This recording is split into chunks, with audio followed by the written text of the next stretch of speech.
Namaku Maya, dan saat aku mulai menggerakkan pena ini di atas kertas, usiaku baru saja menginjak 42 tahun. Ada sebuah lelucon pahit di kalangan wanita seusiaku, bahwa setelah angka 40, seorang wanita perlahan-lahan akan menjadi transparan, tak lagi terlihat oleh pria di jalan, dan bahkan mulai memudar di mata suaminya sendiri. Kebanyakan wanita mungkin sudah merasa cukup dengan rutinitas yang mapan. Menjadi seorang desainer interior restorasi bangunan tua, melihat anak-anak tumbuh mandiri, dan menerima kenyataan bahwa suami, Hendra, tak lagi memiliki gairah untuk menyentuh tubuh yang dianggapnya sudah terlalu akrab. Namun hidupku tidak mengikuti cetak biru yang biasa. Aku selalu merasa ada sesuatu yang bergejolak di balik ketenangan bedugul yang dingin ini. Villa kami, Arunika, adalah sebuah bangunan kolonial yang berdiri tegak di tengah kepungan kabut abadi Bali Utara. Aku yang merestorasinya sendiri. Aku menyukai bangunan tua karena mereka memiliki sejarah. Mereka adalah saksi bisu dari ribuan kaki yang keluar masuk, pintu-pintu yang dibuka dan ditutup, serta ranjang-ranjang yang dipakai berkali-kali oleh berbagai generasi. Ada keindahan dalam sesuatu yang sering digunakan, sesuatu yang sudah matang oleh waktu, sama seperti diriku.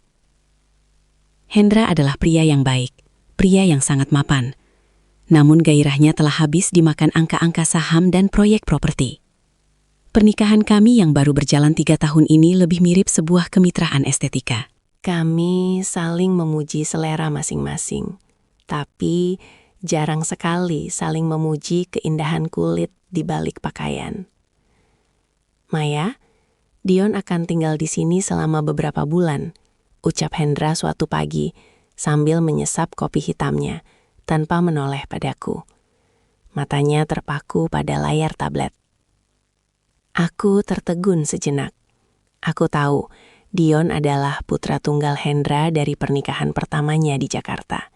Aku hanya pernah melihatnya dalam foto-foto lama dan sesekali dalam panggilan video singkat yang formal. Apartemennya sedang direnovasi total, ada masalah struktur. Dia perlu tempat yang tenang untuk menyelesaikan skripsi tingkat akhirnya. Lanjut Hendra.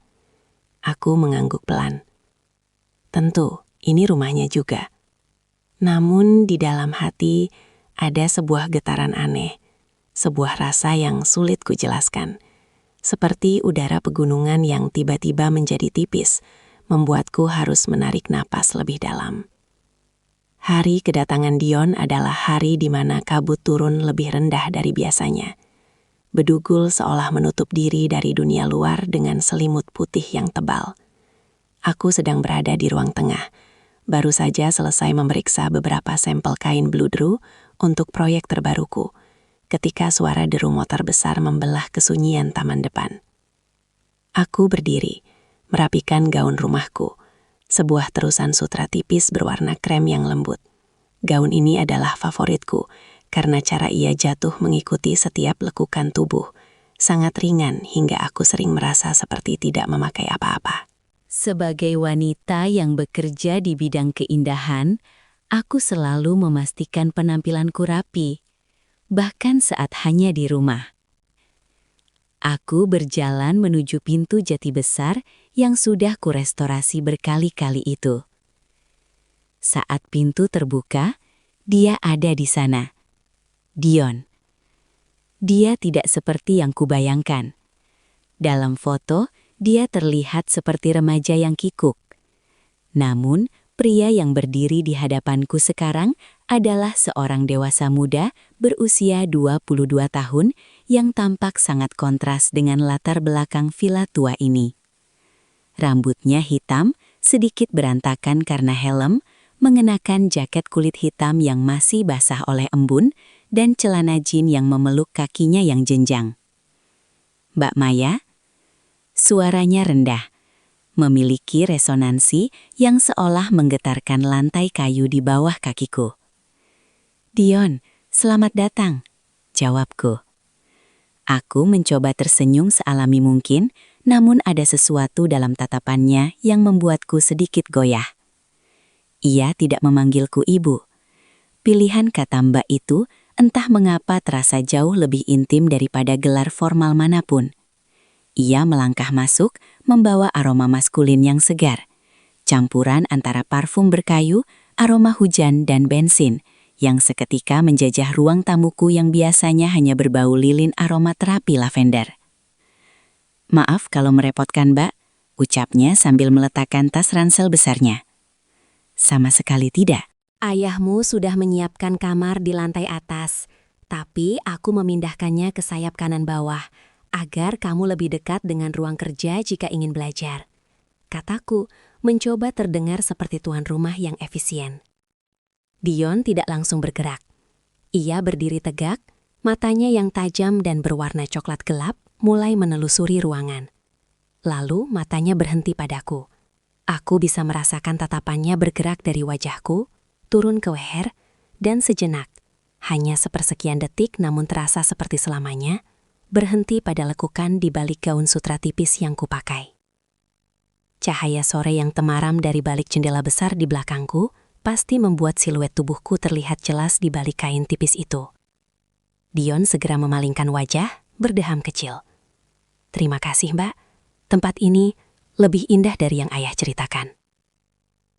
Kalimat itu sederhana, tapi cara dia mengucapkannya, sambil melirikku kembali dengan sudut matanya, membuatku merasa bahwa yang dia maksud bukan hanya soal arsitektur villa ini. Malam pertama Dion di rumah kami adalah awal dari sebuah pergeseran atmosfer yang tak terlihat namun terasa nyata. Hendra sedang berada di Denpasar untuk sebuah pertemuan bisnis dan tidak akan pulang hingga besok. Jadi hanya ada aku dan Dion di meja makan yang panjangnya bisa menampung 12 orang itu. Aku menyajikan sup hangat dan ayam panggang. Suara denting sendok dan garpu terasa sangat keras di tengah kesunyian pegunungan. "Ayah bilang Mbak Maya yang merancang semua ini sendiri?" tanya Dion, memecah keheningan.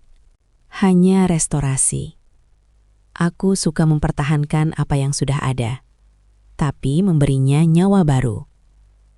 Sesuatu yang sudah sering digunakan, biasanya punya jiwa yang lebih kuat," jawabku, sambil menyesap anggur merahku. Dion menatapku. Satu tangannya memegang gelas air putih. "Maksudmu?" "Mbak sepertinya tipe orang yang tahu cara merawat sesuatu agar tetap terlihat hidup. Meskipun itu sudah berumur," ucapnya dengan nada yang sangat tenang. Namun matanya berkilat penuh arti. Aku tertawa kecil, meski jantungku mulai berdetak sedikit lebih cepat. Itu pujian atau pengingat bahwa aku sudah tidak muda lagi? Dion meletakkan gelasnya. Ia condong ke depan, melintasi jarak di meja makan itu. Di bawah cahaya lampu kristal yang redup, wajahnya terlihat sangat tegas. "Usia bukan halangan untuk keindahan, Mbak. Justru yang sudah matang, biasanya lebih punya daya tarik. Seperti bangunan ini, semakin sering dihuni, semakin ia terasa hangat." Aku merasakan semburat panas di pipiku. Pria muda ini sangat berani dalam kata-katanya. Ia memiliki kepercayaan diri yang tidak dimiliki oleh pria seusia Hendra. Ia tidak takut untuk menatap mataku secara langsung, tanpa pretensi. Setelah makan malam, Dion menawarkan diri untuk mencuci piring. Aku berdiri di dekat konter dapur, memerhatikannya bekerja. Kaos tanpa lengannya memperlihatkan otot lengan yang kencang. Hasil dari masa muda yang penuh energi. Aku baru menyadari betapa sunyinya rumah ini selama 2 tahun terakhir sebelum kehadirannya. Rumah ini luas, indah, dan mewah, namun sepi. Hendra lebih sering menganggapku sebagai bagian dari dekorasi yang indah, bukan manusia yang memiliki keinginan. Namun Dion, setiap kali matanya bertemu dengan mataku, aku merasa terlihat. "Mbak mau kopi?" tanyanya tanpa menoleh. Tangannya masih sibuk dengan busa sabun. "Boleh, aku akan menunggumu di teras belakang," jawabku. "Mbak Maya kedinginan," bisiknya. Ia tidak menarik tangannya. Ibu jarinya mengelus kulit lenganku dengan gerakan yang sangat lambat, sangat hati-hati. Aku seharusnya menarik diri. Aku seharusnya mengingatkannya bahwa aku adalah istri ayahnya. Aku seharusnya masuk ke dalam dan mengunci pintu. Namun aku justru mematung. Sentuhan itu. Sudah berapa lama aku tidak merasakan sentuhan yang begitu penuh dengan rasa ingin tahu? Dion, ini tidak benar, ucapku. Namun suaraku sendiri terdengar tidak meyakinkan bahkan bagi telingaku sendiri. Apa yang tidak benar, Mbak? Hanya memastikan Mbak tidak beku di sini. Jawabnya dengan suara yang semakin rendah. Ia mendekat. Jarak di antara kami kini hanya sehelai napas. Aku bisa mencium aroma kopinya yang pahit dan panas tubuhnya yang menggoda. Ia menatap mataku, mencari sesuatu di sana. Dan aku tahu, dia menemukan apa yang dia cari. Dia menemukan kesepian yang sama, keinginan yang sama, yang tersembunyi di balik kemapanan usiaku. Mbak Maya, bisiknya lagi. Namanya meluncur dari bibirnya seperti sebuah doa. Atau mungkin sebuah kutukan. Mbak terlalu cantik untuk dibiarkan dingin sendirian di sini. Ia melepaskan tangannya dari lenganku, namun tatapannya tetap mengikatku. Aku masuk duluan. Selamat malam, Mbak. Dion berbalik dan berjalan masuk ke dalam rumah, meninggalkan aku sendirian di tengah kabut yang semakin tebal. Aku berdiri di sana, memegang lenganku yang baru saja ia sentuh. Kulitku masih terasa terbakar. Aku menatap pintu villa yang baru saja ia lalui. Pintu itu, ruangan itu, rumah ini. Semuanya akan segera menjadi saksi dari sesuatu yang baru. Sebuah siklus yang baru saja dimulai.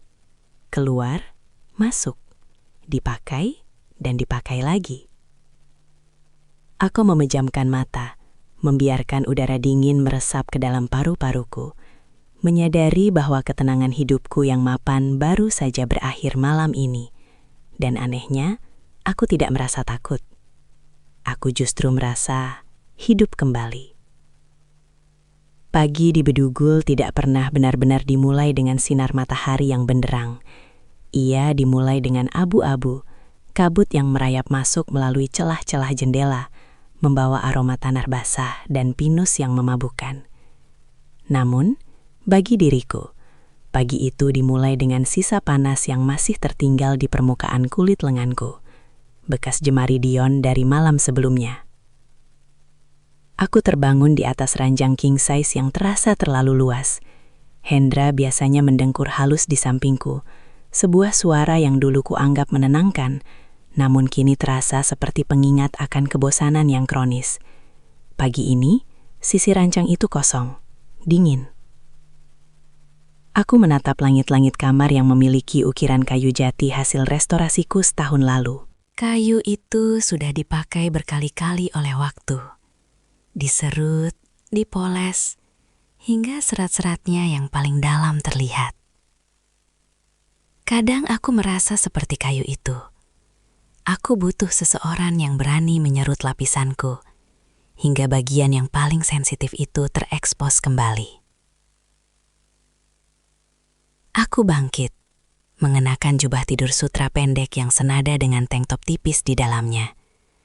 Aku melangkah menuju dapur, mencoba meyakinkan diriku bahwa detak jantungku yang sedikit lebih cepat ini hanyalah efek dari udara pegunungan yang tipis. Saat aku sampai di ambang pintu dapur, langkahku terhenti. Dion sudah di sana. Ia berdiri membelakangiku, menghadap jendela yang menghadap ke kebun belakang. Ia hanya mengenakan celana kain panjang berwarna abu-abu tanpa atasan. Punggungnya adalah sebuah pemandangan yang asing di rumah ini. Otot-ototnya bergerak halus saat ia menuangkan air panas ke dalam cangkir. Ada bekas luka kecil di dekat belikatnya, sebuah detail yang entah mengapa membuatku ingin menyentuhnya. Pagi Mbak Maya, ucapnya tanpa menoleh, seolah ia memiliki indera keenam yang bisa merasakan kehadiranku. Pagi, jawabku, suaraku sedikit lebih serak dari biasanya. Kamu bangun lebih awal dari dugaanku. Ia berbalik. Rambutnya yang sedikit berantakan memberikan kesan liar yang sangat kontras dengan keteraturan villa ini. Matanya langsung tertuju padaku, dan aku menyadari bahwa pilihan pakaianku pagi ini, tank top putih tanpa bra dengan celana pendek longgar, adalah sebuah kesalahan yang disengaja oleh bawah sadarku. Kain tipis itu tidak mampu menyembunyikan reaksi tubuhku terhadap udara dingin dapur, atau terhadap tatapannya. Dion tidak segera memalingkan wajah. Ia justru menyesap kopinya perlahan. Matanya tetap terpaku padaku, menelusuri dari leher hingga ujung kakiku. Kopi? Tawarnya sambil menyodorkan cangkir yang baru ia buat. Aku melangkah mendekat. Ruang di antara kami di dapur yang luas itu terasa menyempit. Saat aku menerima cangkir itu, jari-jariku bersentuhan dengan jari-jarinya. Panas. Itu adalah panas yang berbeda dari uap kopi. Itu adalah panas yang menuntut pengakuan. Terima kasih, bisikku. Aku menyesap kopi itu, mencoba mengalihkan pandangan. Ayahmu menelepon semalam. Dia mungkin akan tertahan di Denpasar 1 atau 2 hari lagi. Ada masalah dengan izin proyek di Jimbaran. Aku tahu, jawab Dion. Ia bersandar pada konter dapur, tangannya bersedekap di dada, memperlihatkan definisi otot perutnya yang kencang. Ayah selalu punya masalah dengan izin atau waktu, tapi mungkin itu bagus, bukan? Membuat rumah ini terasa lebih milik kita. Kalimat itu menggantung di udara seperti asap. Milik kita. Sebuah frasa yang tidak seharusnya diucapkan oleh seorang anak tiri kepada ibu tirinya. Tapi, di Arunika, di tengah kabut bedugul, hukum-hukum normal seolah tidak berlaku. Siangnya, aku mencoba menyibukkan diri di studio kerjaku di bagian belakang rumah. Studio ini adalah tempatku merancang interior dan melakukan restorasi kecil pada furnitur antik. Aku sedang duduk di kursi tinggi, menatap cetakan biru sebuah villa di Ubud. Namun pikiranku terus melayang ke lorong-lorong rumah ini. Aku bisa mendengar suara musik lo-fi pelan dari kamar Dion di sayap kanan. Suara itu terasa seperti denyut nadi baru bagi villa tua ini. Tiba-tiba, ketukan pelan terdengar di pintu studio yang terbuka. "Boleh masuk, Mak? Aku ingin melihat apa yang Mbak kerjakan." Suara Dion terdengar di ambang pintu. Aku menoleh dan mengangguk. Dion masuk. Ia kini mengenakan kaos putih polos yang pas di tubuhnya. Ia berjalan mengelilingi studioku, menyentuh beberapa sampel kayu, kain, dan perkakas pertukanganku. "Mbak Maya sangat teliti," ucapnya sambil memperhatikan sebuah lemari kecil yang sedang kurestorasi. "Mbak mengupas cat lamanya sampai benar-benar habis sebelum memberi lapisan baru." "Itu satu-satunya cara, Dion," kataku sambil berdiri di sampingnya. "Kalau kamu hanya menumpuk cat baru di atas yang lama, hasilnya tidak akan jujur. Kayu itu akan terasa sesak. Dia butuh dikupas, disakiti sedikit dengan amplas, agar jati dirinya yang asli bisa keluar lagi." Dion menoleh padaku. Jarak kami sangat dekat, hingga aku bisa mencium aroma sabun dan sedikit wangi tembakau darinya. "Lalu bagaimana dengan Mbak?" tanyanya dengan nada yang tiba-tiba serius. "Kapan terakhir kali Mbak merasa dikupas? Atau Mbak lebih suka terus menumpuk lapisan cat agar terlihat mapan dan nyaman sebagai istri Hendra?" Pertanyaan itu terasa seperti tamparan yang sangat halus, namun menyakitkan. Aku terdiam, tak mampu menjawab. Dion meletakkan tangannya di atas meja kerja, tepat di samping tanganku. "Aku melihat Mbak Maya," bisiknya, "bukan sebagai istri ayahku, Tapi sebagai wanita yang terjebak di dalam bangunan indah ini, Mbak adalah bagian dari restorasi ini kan? Sesuatu yang indah, tapi dibiarkan berdebu. Dion, kamu bicara terlalu jauh, kataku, mencoba mempertahankan martabatku. Apa benar? Ia tertawa kecil, suara tawa yang maskulin dan menggoda. Ia mengambil sebuah pahat kecil dari meja, memainkannya di tangannya. Aku hanya mengatakan apa yang kulihat. Sejak semalam, sejak tatapan pertama kita di pintu itu, aku tahu Mbak tidak sedingin yang Mbak perlihatkan. Ia melangkah satu kaki lebih dekat. Aku merasa terpojok di antara meja kerja dan kehadirannya yang dominan. Dion meletakkan pahat itu kembali. Lalu tangannya bergerak ke arah rambutku, menyisir satu helai yang jatuh ke mataku. Sentuhannya terasa seperti listrik. Aku seharusnya mendorongnya, tapi tubuhku justru mengkhianatiku. Aku malah sedikit memiringkan kepala, mencari kenyamanan dari telapak tangannya yang hangat di pipiku. Mbak Arini. Maksudku Mbak Maya. Ia mengoreksi diri. Suaranya kini selembut belutru. Kenapa Mbak gemetar? Karena dingin, Dion. Bohongku. Meski aku tahu, dia tahu aku berbohong. Lalu kenapa nafas Mbak secepat itu? Ia menunduk. Wajahnya kini sejajar dengan wajahku. Aku bisa merasakan kehangatan dari bibirnya yang nyaris menyentuh telingaku. Retakan itu sudah ada, Mbak. Di dalam kayu tua, retakan adalah tempat di mana cahaya bisa masuk, atau tempat di mana rayap bisa mulai memakan segalanya dari dalam. Tiba-tiba, suara telepon genggamku di meja berbunyi nyaring. Getarannya mengejutkan kami berdua. Itu dari Hendra. Dion menarik tangannya perlahan, namun ia tidak menjauh. Ia justru berdiri di sana, menatapku saat aku mengangkat telepon dengan tangan yang gemetar hebat. Iya Hendra, suaraku terdengar aneh di telingaku sendiri. Maya, sepertinya aku harus menginap 1 malam lagi. Pertemuan ini berlarut-larut. Kamu baik-baik saja di sana bersama Dion? Suara Hendra terdengar jauh, datar dan tidak relevan. Aku melirik Dion. Ia sedang tersenyum tipis, sebuah senyum kemenangan yang sangat berbahaya. Ia mengambil gelas air putih di meja dan meminumnya tanpa melepaskan pandangan dariku. Ya, kami baik-baik saja, jawabku pelan. Dion sedang belajar, aku sedang bekerja. Baguslah, jaga dirimu Maya, sampai lusa. Klik, sambungan terputus. Kesunyian yang mengikuti setelah telepon itu terasa lebih berat dari sebelumnya. Aku meletakkan telepon kembali ke meja. Tanganku masih gemetar. Ayah tidak akan pulang malam ini, ucap Dion, seolah menegaskan fakta yang sudah ku ketahui. Tidak, jawabku pendek. Berarti kita punya 1 malam lagi untuk membahas restorasi ini lebih dalam. Ia berbalik dan berjalan menuju pintu studio. Namun, sebelum keluar, ia berhenti sejenak. Oh, Mbak Maya, sebaiknya Mbak ganti baju. Pakaian itu terlalu jujur untuk malam yang sesepi ini. Kecuali memang itu yang Mbak inginkan.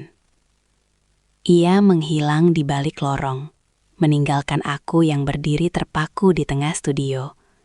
Jantungku berdebar kencang. Sebuah perasaan yang sudah tidak pernah kurasakan selama bertahun-tahun. Perasaan takut, berdosa, namun di saat yang sama, ada sebuah gairah yang meledak-ledak di dalam dadaku. Aku menatap tanganku yang tadi disentuhnya. Retakan itu memang sudah ada. Dan malam ini, retakan itu sepertinya akan menjadi pintu masuk bagi sesuatu yang tidak akan pernah bisa kuhapus lagi. Pintu itu akan segera terbuka, dan sesuatu akan masuk.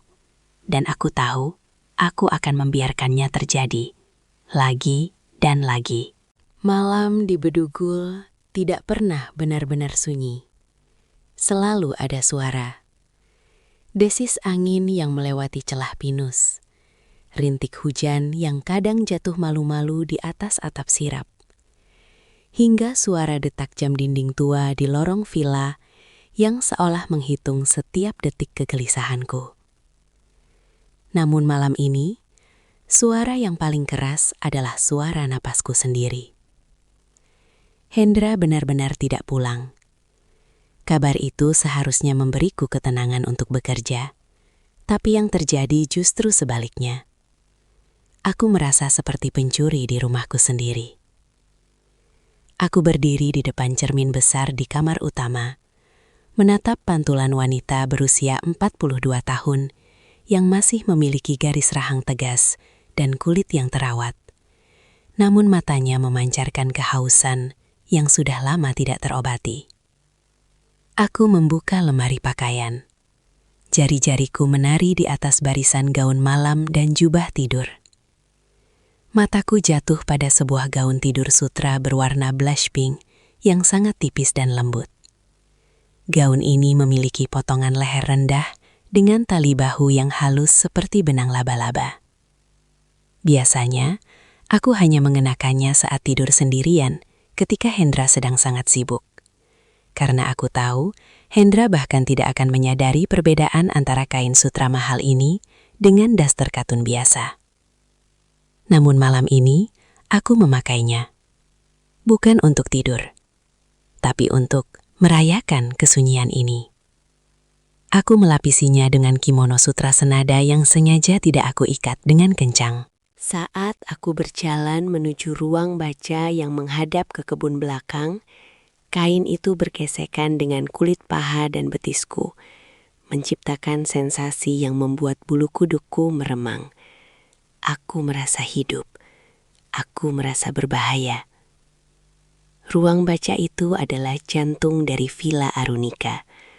Rak-rak buku dari kayu ek tua menjulang hingga ke langit-langit, penuh dengan literatur arsitektur dan sejarah Bali.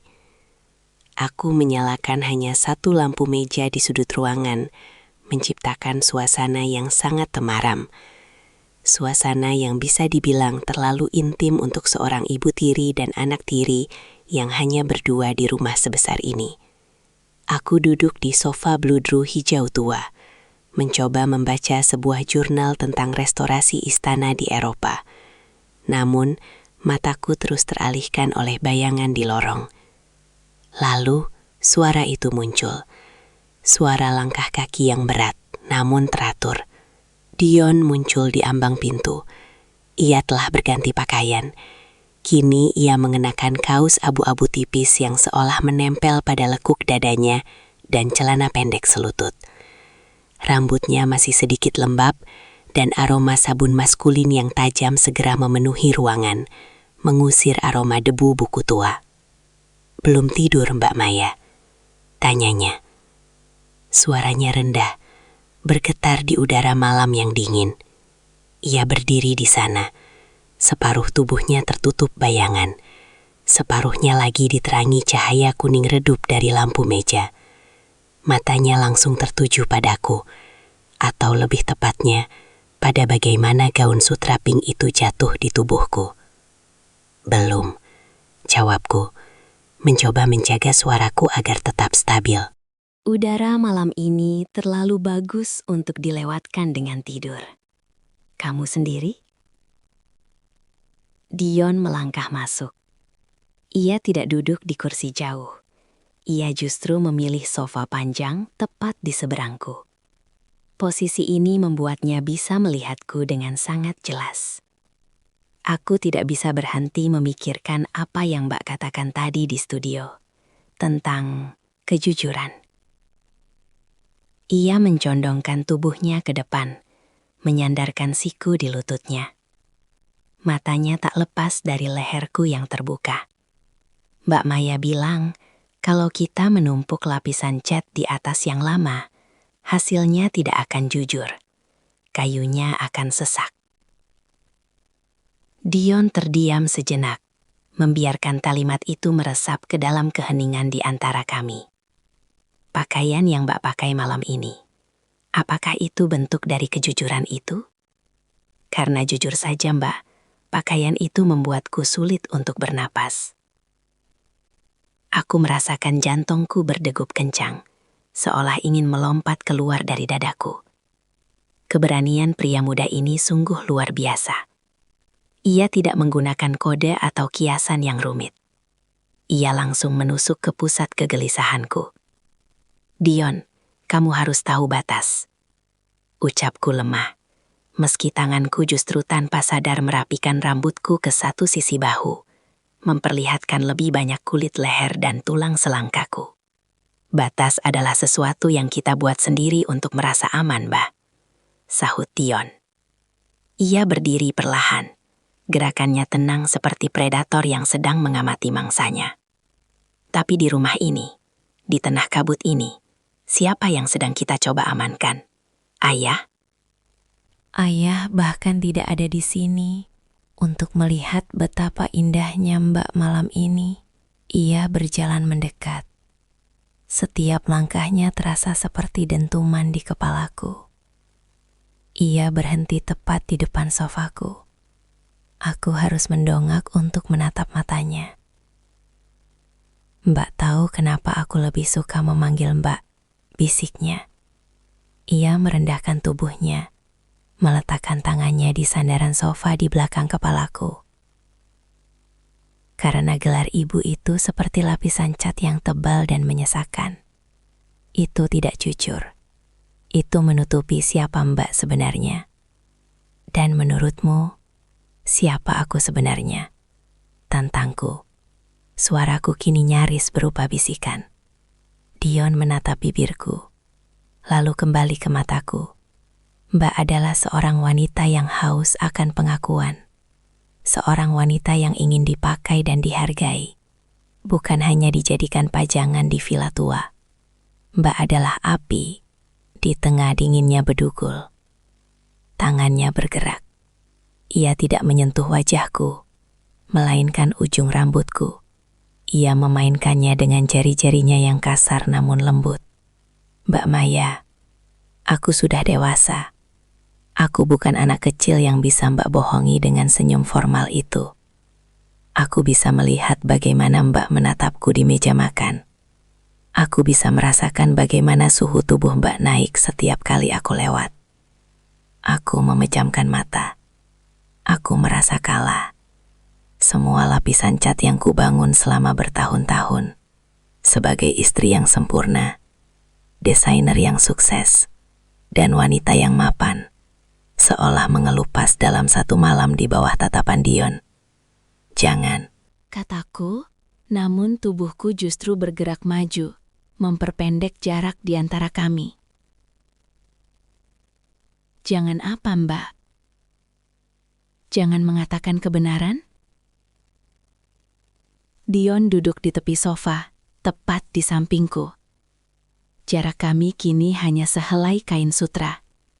Aku bisa merasakan panas dari tubuhnya yang muda menyengat kulitku. Ia mengambil tangan kananku, membalik telapak tangannya, dan mencium pergelangan tanganku dengan lembut. Titik di mana nadiku berdenyut paling kencang.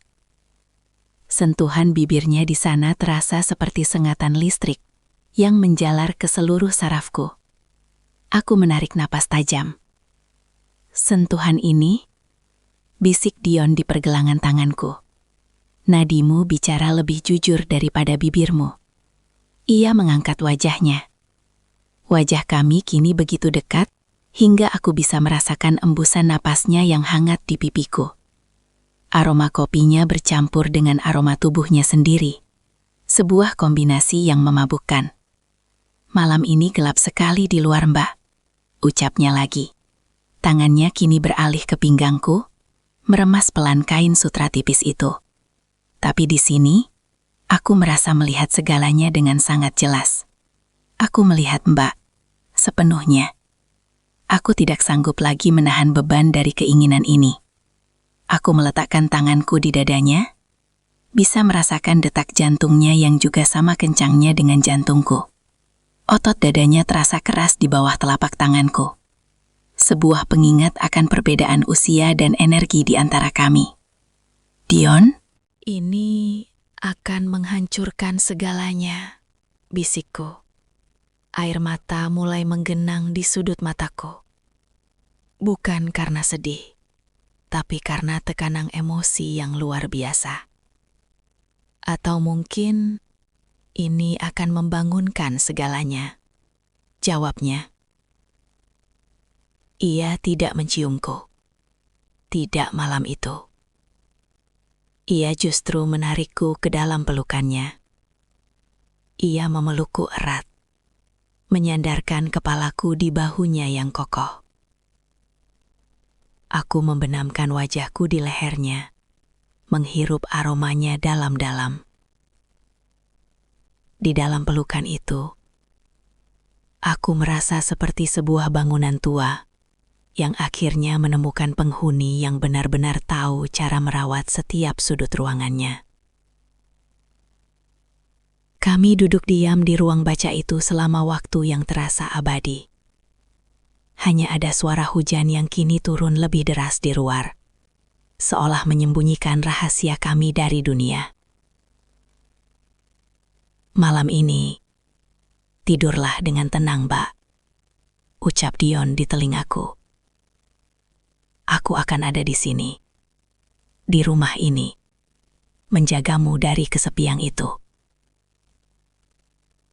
Ia melepaskan pelukannya perlahan, menatapku sekali lagi dengan tatapan yang penuh janji, lalu berdiri dan berjalan keluar ruangan tanpa menoleh lagi.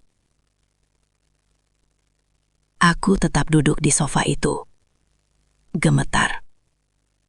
Gaun sutra pinkku terasa lebih berat sekarang, seolah-olah ia telah menyerap semua energi yang baru saja terjadi. Aku menatap lampu meja yang masih menyala redup. Retakan di dalam diriku kini telah terbuka lebar. Dan di balik kabut bedugul yang dingin, aku tahu bahwa mulai besok, hidupku tidak akan pernah lagi sama. Aku bukan lagi sekadar penonton dalam hidupku sendiri. Aku adalah pemainnya. Dan Dion. Dia adalah alasan mengapa aku kembali berani untuk keluar dan masuk ke dalam labirin perasaan yang berbahaya ini. Malam itu, untuk pertama kalinya setelah sekian lama, aku tidak merasa takut pada kegelapan. Karena di dalam kegelapan itu, aku menemukan kejujuran yang paling murni. Pagi di Bedugul selalu memiliki cara yang unik untuk membangunkan seseorang. Bukan oleh terik matahari yang menusuk, melainkan oleh suara alam yang dingin. Gesekan dahan pinus, kicauan burung yang teredam kabut, dan aroma tanah basah yang menyerbu masuk lewat ventilasi. Namun pagi ini, aku terbangun bukan karena suara-suara itu. Aku terbangun karena sebuah ritme baru di dalam nadiku. Sebuah getaran yang tertinggal dari pelukan Dion di ruang baca semalam. Aku berbaring menatap langit-langit, membiarkan tubuhku merasakan spray katun yang dingin. Biasanya, saat ini aku akan merasa hampa, memikirkan jadwal rapat atau detail teknis restorasi yang membosankan. Tapi hari ini, pikiranku langsung tertuju pada lantai bawah. Apakah dia sudah bangun? Apakah dia sedang memikirkanku? Aku bangkit dengan gerakan yang lebih lincah dari biasanya. Di depan cermin, aku menatap diriku sekali lagi. Usia 42 tahun seringkali dianggap sebagai senja bagi kecantikan wanita. Namun di pantulan kaca itu, aku melihat seorang wanita yang baru saja disiram air kehidupan. Kulitku tampak lebih segar. Mataku memiliki binar yang selama ini redup. Aku memilih pakaian dengan ketelitian yang nyaris bersifat taktis. Aku mengenakan tank top putih berbahan katun tipis yang sangat mengikuti bentuk tubuh, dipadukan dengan celana pendek longgar berwarna abu-abu. Aku sengaja tidak menyisir rambutku terlalu rapi, membiarkannya jatuh berantakan secara alami. Sebuah tampilan yang memberikan kesan bahwa aku baru saja bangun tidur, namun tetap terlihat mengundang. Setiap langkahku menuruni tangga kayu jati itu terasa seperti sebuah pernyataan. Kayu-kayu ini telah dipakai berkali-kali selama puluhan tahun, berderit di bawah beban kaki manusia yang datang dan pergi. Namun pagi ini, deritnya terasa seperti musik pengiring bagi kegelisahanku. Saat aku sampai di dapur, uap panas sudah memenuhi ruangan.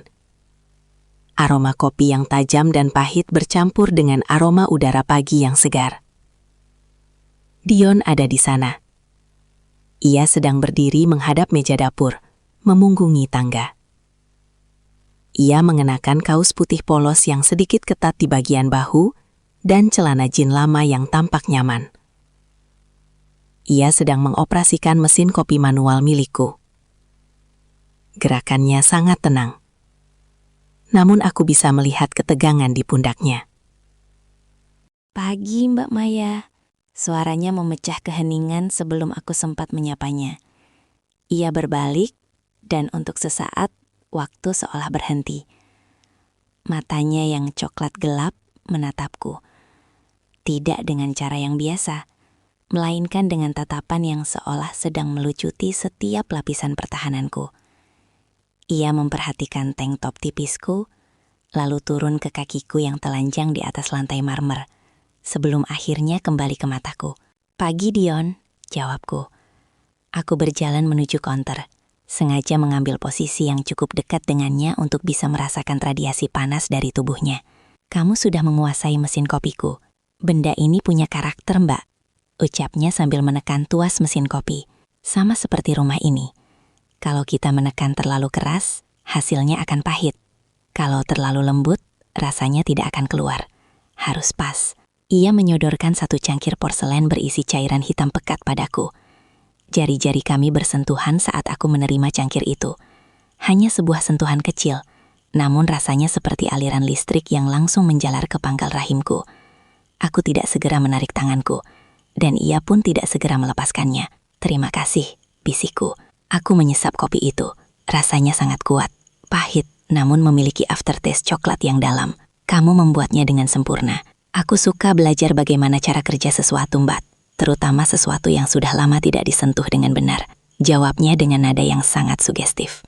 Dion mengambil cangkirnya sendiri dan bersandar pada meja dapur, tepat di hadapanku. Jarak kami tidak lebih dari 1 meter.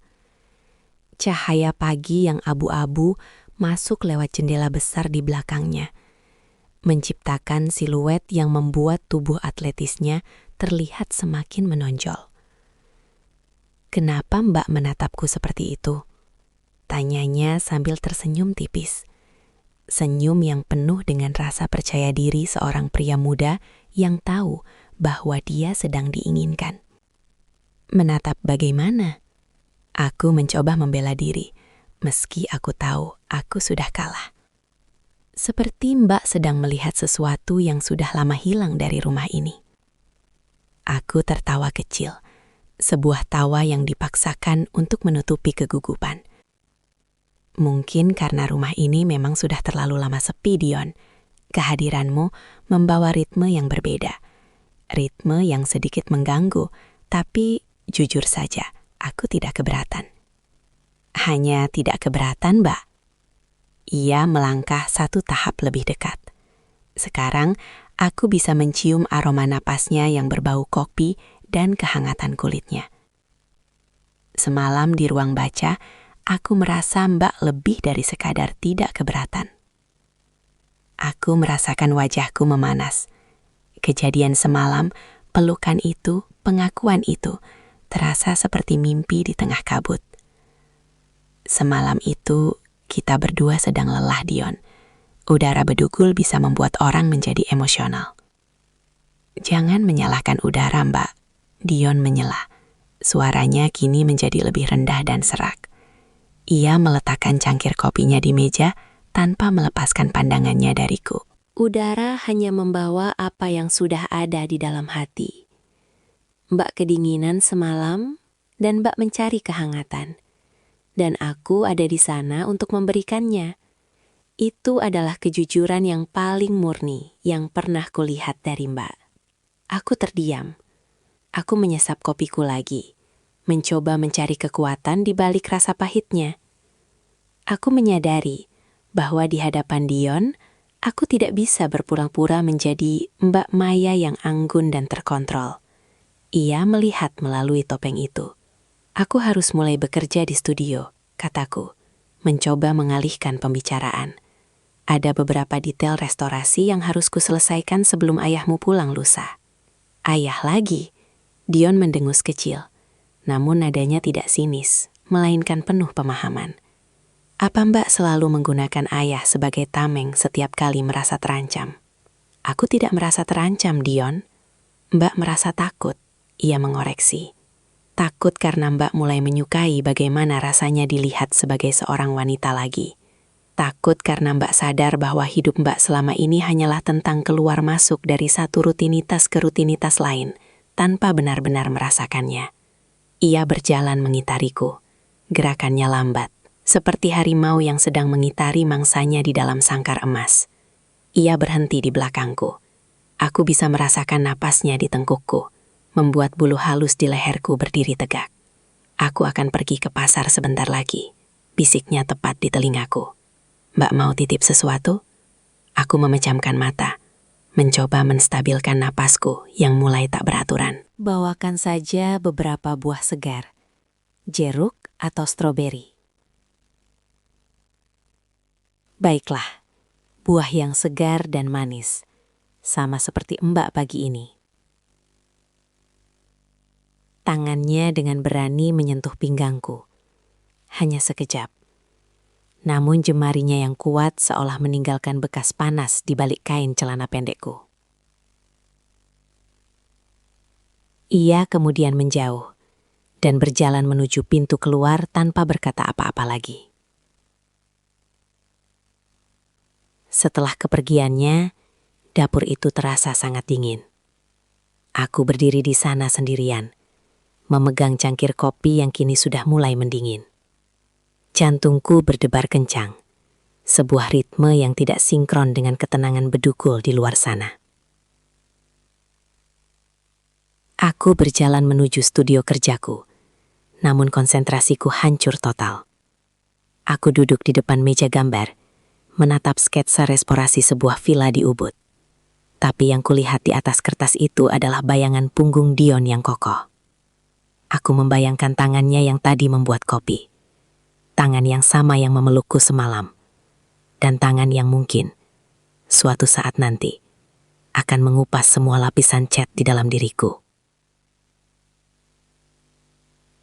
Aku menatap jam dinding. Baru 1 jam sejak dia pergi, namun rasanya sudah seperti selamanya. Villa Arunika yang biasanya adalah tempat perlindunganku, kini terasa seperti penjara yang menanti kuncinya diputar. Dan kunci itu ada di tangan Dian. Ritme pagi ini bukan lagi tentang rutinitas. Ini tentang penantian. Tentang bagaimana 1 jam bisa terasa seperti 1 tahun. Dan bagaimana 1 sentuhan bisa menghapus ingatan tentang 10 tahun pernikahan yang hambar. Aku menghela napas panjang, menatap keluar jendela ke arah danau yang masih tertutup kabut tebal. Di dalam kabut itu, sejalannya tidak terlihat jelas. Batasan antara benar dan salah, antara ibu dan wanita, antara kesetiaan dan hasrat, semuanya mengabur. Dan di tengah kekaburan itu, aku menyadari satu hal. Aku sedang jatuh, bukan jatuh cinta, melainkan jatuh ke dalam diri sendiri yang baru. Diri yang selama ini terkunci rapat. Dan kini entah bagaimana, Dion telah menemukan kuncinya. Aku menunggu, dan di bedugul yang dingin, penantian adalah jenis siksaan yang paling manis. Bedugul tidak mengenal kompromi jika sudah berkaitan dengan hujan. Sore itu, langit yang tadinya abu-abu pucat tiba-tiba berubah menjadi jelaga. Awan-awan berat seolah runtuh, menumpahkan air dalam volume yang sanggup menenggelamkan suara apapun di dalam Villa Arunika. Suara hujan yang menghantam atap sirap kayu jati terdengar seperti ribuan jemari yang menabuh genderang perang, menuntut perhatian, mendesak masuk. Aku berdiri di ruang tengah, menatap ke arah pintu kaca besar yang menghadap ke teras belakang. Air hujan yang tertiup angin, apa yang kami sebut sebagai tempias, mulai merembes masuk melalui celah bawah pintu, membasahi lantai marmer yang dingin. Villa ini, meski sudah kurestorasi berkali-kali, tetap memiliki sisi-sisi rentan yang tak bisa melawan alam, seperti diriku. Aku mengambil sebuah handuk kecil dan mulai berlutut di depan pintu, menyeka sisa air yang merayap masuk. Gerakanku mekanis, namun pikiranku liar. Sudah 3 jam sejak terakhir kali aku melihat Dion. Ia mengurung diri di kamarnya, mungkin belajar, atau mungkin sengaja memberiku ruang setelah ketegangan di dapur pagi tadi. Namun, di rumah yang luas ini, ketidakhadirannya justru terasa lebih menyesakkan daripada kehadirannya. Keheningan di antara kami memiliki berat yang sama dengan jutaan galon air yang jatuh di luar sana. Aku terus menyeka lantai, membiarkan lututku merasakan dinginnya marmer. Di usia 42 tahun, ada semacam martabat yang harus kujaga. Sebuah citra sebagai wanita mandiri yang tak butuh bantuan untuk urusan sekecil air rembesan. Namun, saat itu aku merasa sangat kecil. Aku merasa seperti bagian dari rumah ini yang sudah dipakai berkali-kali, yang sudah mulai aus di sudut-sudutnya, dan kini sedang menunggu untuk dibasuh hingga bersih. Tiba-tiba, suara pintu kamar di sayap kanan terbuka. Langkah kaki telanjang yang pelan terdengar mendekat. Aku tidak menoleh, namun aku tahu itu dia. Aroma sabun cendana dan uap panas yang keluar dari kamar mandi menyusul langkahnya, memenuhi ruang tengah yang dingin. "Mbak, biarkan aku saja yang kerjakan itu." Suara Dion rendah, namun ia sanggup membelah kebisingan hujan di luar. Aku menoleh perlahan, dan untuk sesaat, napasku seolah dicuri oleh udara malam. Dion berdiri hanya beberapa langkah dariku. Ia baru saja selesai mandi. Rambutnya masih basah kuyup, helai-helai hitamnya jatuh berantakan di keningnya. Air menetes dari ujung rambutnya, jatuh ke bahunya yang lebar, lalu mengalir turun menelusuri lekuk otot dadanya yang kencang. Ia hanya mengenakan sehelai handuk putih yang melilit pinggangnya dengan longgar, menyingkap sebagian besar kulitnya yang berwarna sawo matang. Kulit seorang pria muda yang sering menghabiskan waktu di bawah matahari dan di puncak-puncak gunung. Aku terpaku pada pemandangan di hadapanku. Di bawah cahaya lampu gantung yang kuning redup, tubuh Dion tampak seperti sebuah karya seni yang belum selesai direstorasi. Kasar, kuat, dan penuh energi. Uap panas yang masih menguar dari tubuhnya menciptakan semacam aura di sekelilingnya, membuat kehadirannya terasa tidak nyata di tengah dinginnya bedugul. "Mbak," ia mengulang. Suaranya sedikit lebih lembut kali ini. Tidak apa-apa Dion," jawabku, mencoba bangkit dengan cepat. Namun karena lantai yang licin, aku sedikit limbung. Dengan cekatan, Dion melangkah maju dan menangkap lenganku. Tangannya yang besar dan panas menggenggam kulitku yang dingin. Sentuhan itu terasa seperti sebuah sengatan yang langsung menjalar ke seluruh saraf pusatku. Aku berdiri tegak, namun ia tidak melepaskan genggamannya. Kami berdiri sangat dekat. Jarak kami kini tidak lebih dari sejengkal, dan aku bisa mencium aroma maskulinnya yang tajam. Aroma sabun, uap panas, dan sesuatu yang sangat pria. "Kamu basah kuyup, Dion," bisikku. Mataku tak sanggup berpaling dari tetesan air yang berhenti tepat di pusarnya. "Mbak juga basah," balasnya. Matanya menatap blus putihku yang kini sedikit transparan karena terkena tempias hujan. Hawa dingin di sini bisa membuat orang sakit, Mbak. Ia melepaskan lenganku, namun tangannya justru naik, perlahan menyentuh bahuku. Jemarinya yang kasar karena sering memanjat gunung, merayap naik ke arah leherku. Aku seharusnya menarik diri. Aku seharusnya mengingatkan diriku tentang Hendra, tentang janji pernikahan, tentang semua lapisan cat yang sudah kupoles selama bertahun-tahun. Tapi saat itu, aku hanya merasa seperti wanita berusia 42 tahun yang kesepian, yang sudah terlalu lama tidak merasa hidup di bawah sentuhan seseorang. "Kamu punya luka di sini," kataku pelan. Jariku tanpa sadar menyentuh bekas luka kecil di dekat bahunya. "Dulu Lukman, maksudku ayahmu, pernah bercerita kalau kamu hobi naik gunung." Dion menatapku lama. Matanya yang coklat gelap tampak sangat dalam, seperti sumur yang menyimpan ribuan rahasia. "Luka itu sudah lama, Mbak. Sama seperti rumah ini, setiap luka punya ceritanya sendiri. Tapi ada luka yang bisa sembuh, dan ada yang hanya butuh kehangatan untuk tidak terasa sakit lagi." Ia menunduk sedikit. Wajahnya kini sejajar dengan wajahku. Aku bisa merasakan uap panas yang memancar dari dadanya yang bidang. "Mbak Maya tahu apa yang paling berbahaya dari mendaki gunung di tengah hujan?" "Apa?" bisikku, nyaris tak terdengar. "Hipotermia. Tubuhmu menjadi sangat dingin sampai kamu tidak menyadari bahwa kamu sedang mati perlahan. Dan satu-satunya cara untuk selamat adalah dengan mencari sumber panas dari orang lain, saling berbagi suhu tubuh." Kata-katanya bukan lagi sekadar metafora. Itu adalah sebuah undangan. Sebuah pengakuan bahwa di rumah yang luas dan dingin ini, kami berdua adalah dua orang yang sedang sekarat karena kesepian. Dan kami baru saja menemukan sumber panas itu pada satu sama lain. "Dion, kamu sudah dewasa ya?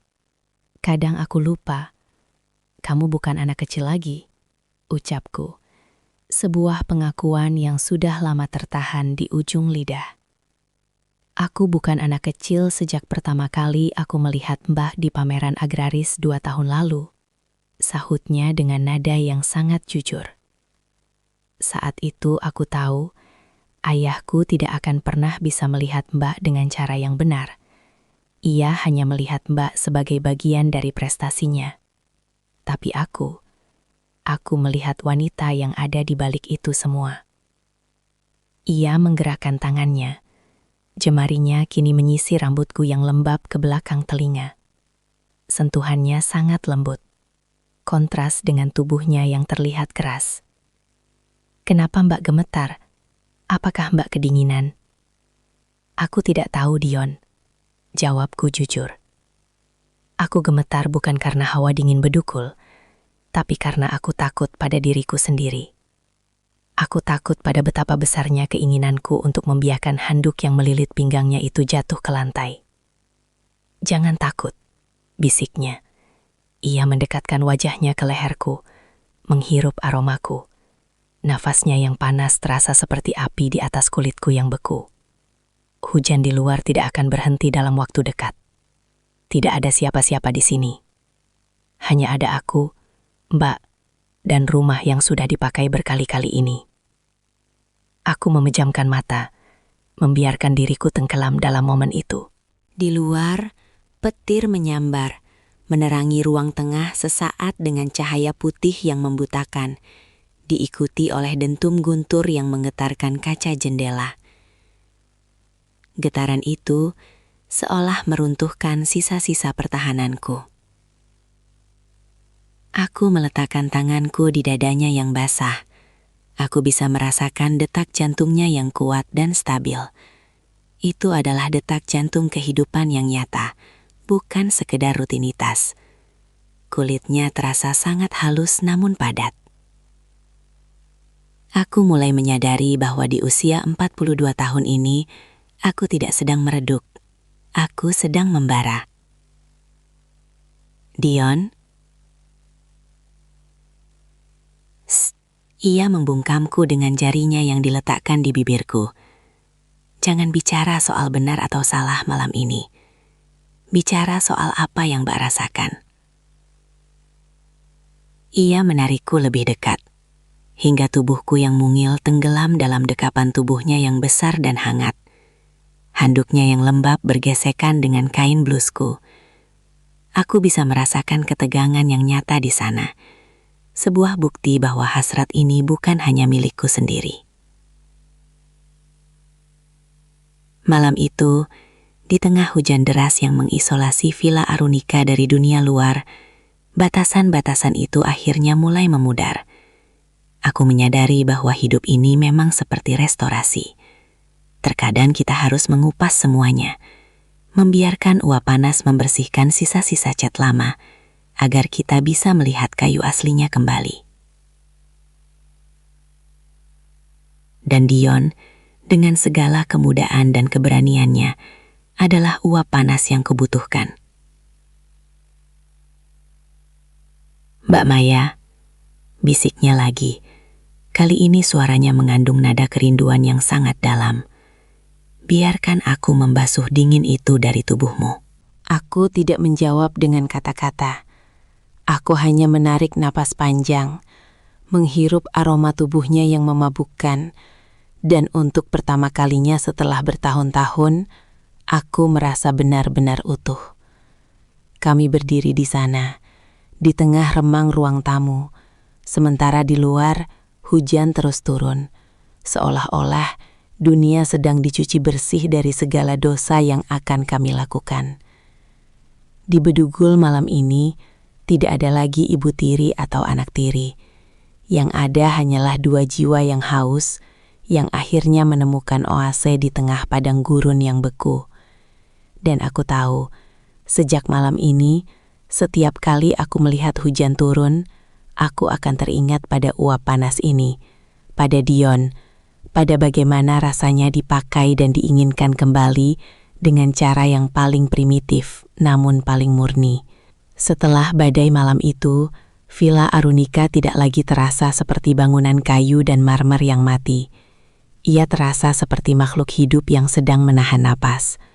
Setiap sudut ruangan, setiap inci lantai yang pernah kami pijak bersama dalam remang lampu, seolah menyimpan sisa-sisa getaran yang tak terucapkan.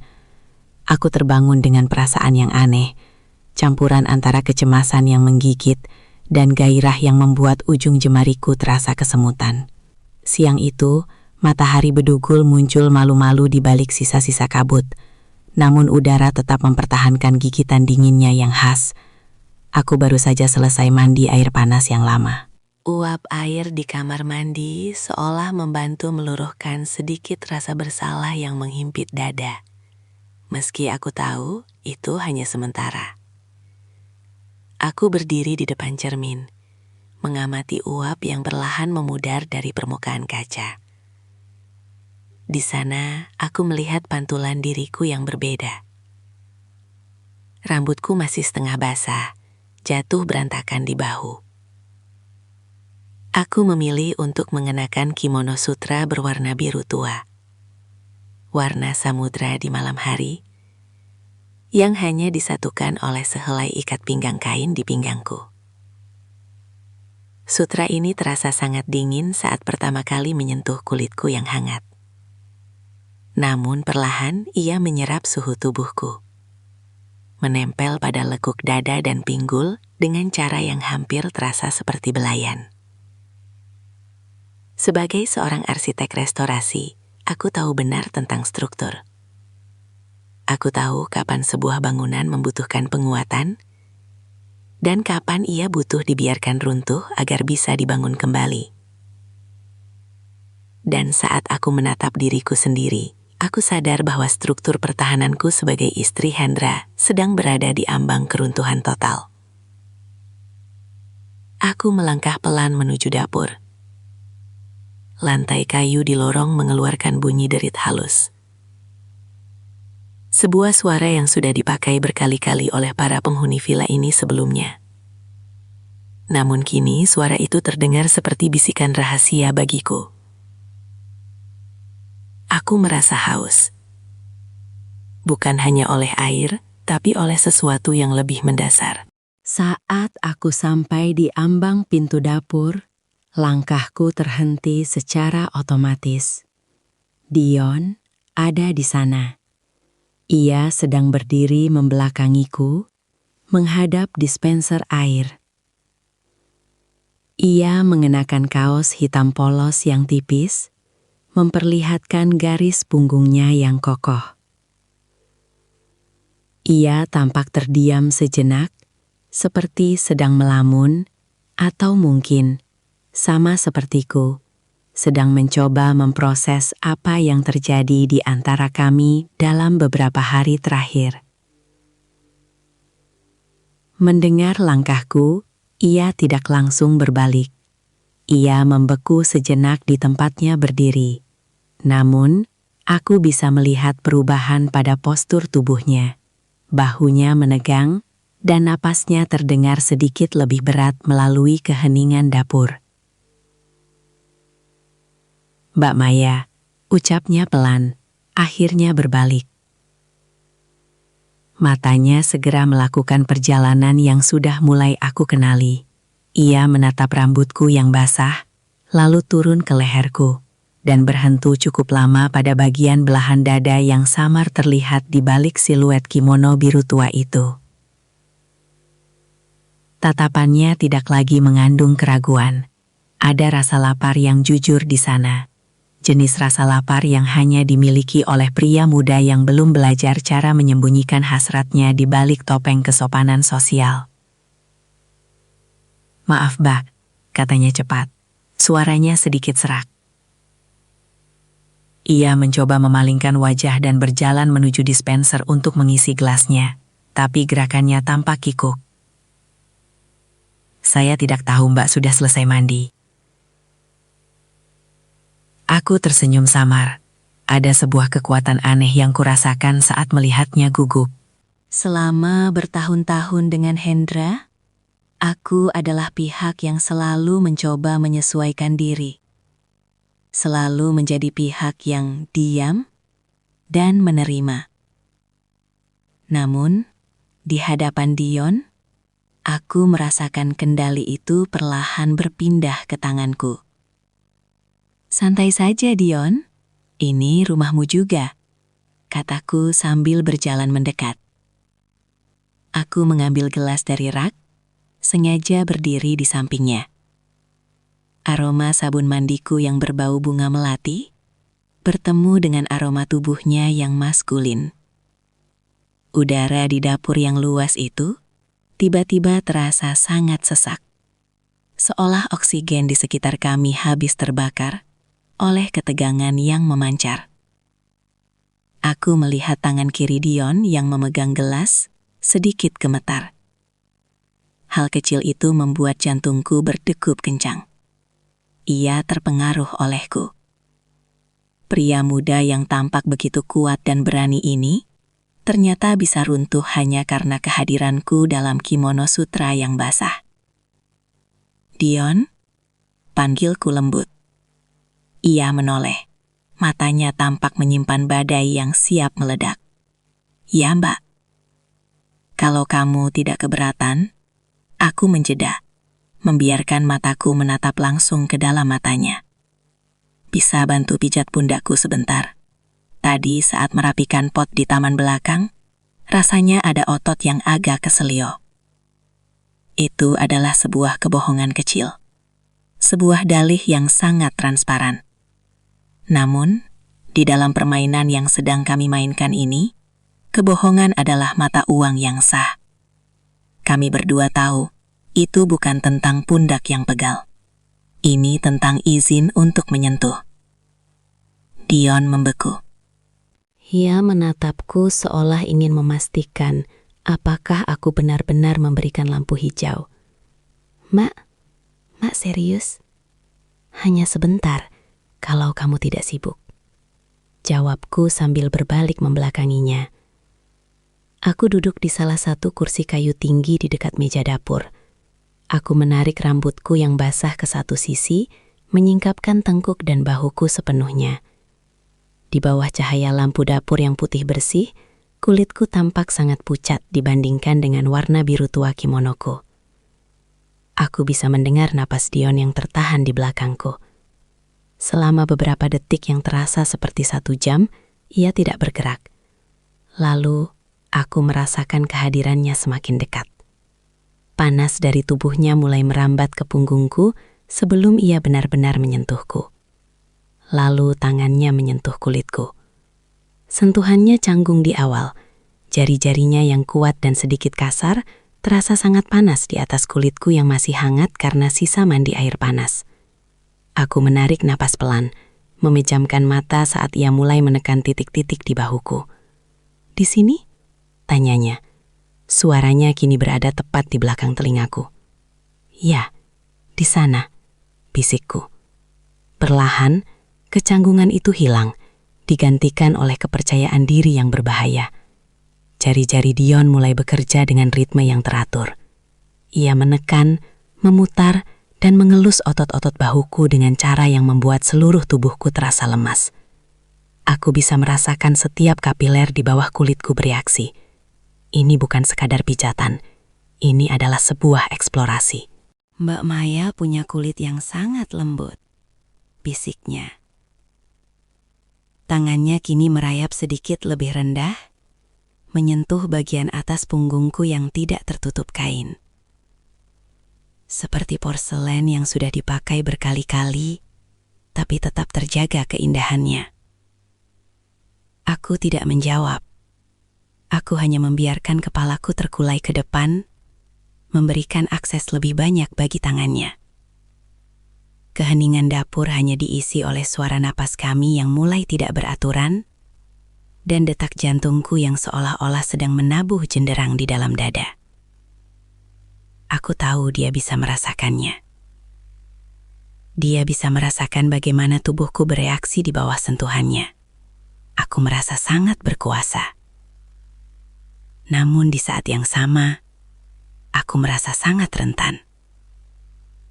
Aku adalah pemilik rumah ini, istri ayahnya. Namun saat ini, aku hanyalah seorang wanita yang sedang menyerahkan dirinya untuk direstorasi oleh jemari seorang pemuda. Saat jari-jarinya mulai merayap naik ke arah tengkukku, menyentuh bagian sensitif di bawah rambutku, aku merasakan gelombang panas yang luar biasa menjalar ke seluruh tubuh. Tangannya kini tidak lagi sekedar memijat, ia membelai. Ibu jarinya mengelus garis rahangku dari belakang, membuatku gemetar hebat. Dion merendahkan kepalanya. Aku bisa merasakan embusan napasnya yang hangat mengenai kulit leherku. Aroma tubuhnya kini benar-benar menjajah indraku. "Mbak," bisiknya lagi. Namaku terdengar seperti sebuah pengakuan dosa dari bibirnya. Aku tidak tahu sampai kapan aku bisa menahan diri kalau Mbak terus seperti ini. Tangannya kini berpindah ke depan, menyentuh tulang selangkaku di balik kerah kimono yang sedikit terbuka. Aku bisa merasakan ujung jarinya menyentuh tepi kain sutra, nyaris menyentuh bagian yang paling privat dari diriku. Saat itulah aku menyadari bahwa kami sudah sampai di titik di mana tidak ada lagi jalan kembali jika kami meneruskannya lebih jauh 1 inci saja. Kekuatan yang tadi kurasakan mulai berubah menjadi rasa takut yang manis. Takut akan kehancuran yang pasti datang jika rahasia ini meledak. Aku membuka mata. Napas menderu pelan. "Sudah cukup, Dion," ucapku dengan suara yang hampir tidak keluar. Ia tidak langsung melepaskan tangannya. Ia membiarkannya diam di sana selama beberapa detik, merasakan denyut nadiku di leher yang berpacu kencang di bawah jemarinya. Ia seperti seorang penjelajah yang enggan meninggalkan tanah baru yang baru saja ia temukan. Lalu, ia menarik tangannya dengan cepat. Seolah-olah ia baru saja menyentuh bara api. Aku berdiri perlahan, merapikan kimonoku yang sedikit berantakan. Meski aku tidak berani menoleh padanya, aku bisa merasakan tatapannya masih menusuk punggungku. "Terima kasih," bisikku. Lalu berjalan keluar dari dapur dengan langkah yang terasa sangat ringan namun juga goyah. Di dalam hati, aku tahu satu hal, batas itu sudah tidak jelas lagi.